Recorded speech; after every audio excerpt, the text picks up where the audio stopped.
আসসালামু আলাইকুম, welcome back to my YouTube channel Azmira cooking. কেমন আছো তোমরা সবাই? আশা করি অনেক ভালো আছো। তো আজকে আমি তোমাদের সঙ্গে কি রেসিপি শেয়ার করবো সেটা তোমরা আমার টাইটেল আর থাম্বনেল দেখে আশা করি বুঝে গেছো।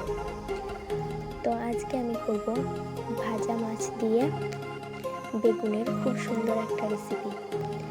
তো চলো রেসিপিটি শুরু করা যাক। প্রথমে আমি বেগুনগুলোকে খুব সুন্দরভাবে কেটে নিয়েছি। আমি আলু কেটে নিয়েছি। তো বেগুন আর আলুটা আমার কাটা হয়ে গেছে। এখন আমি একটা হাঁড়ির মধ্যে বেগুন আর আলু দিয়ে দেব।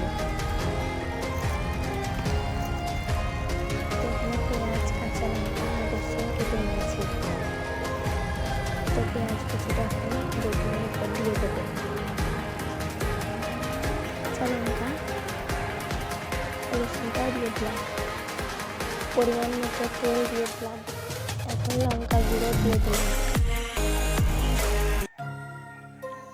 এখন হলুদ গুঁড়ো দিয়ে দিলাম আর লবণ দিয়ে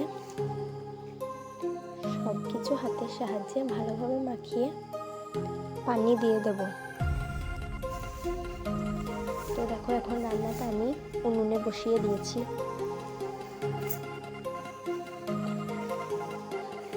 তো এই সময় আলু বেগুনটা ভালোভাবে নাড়াচাড়া করে নিতে হবে।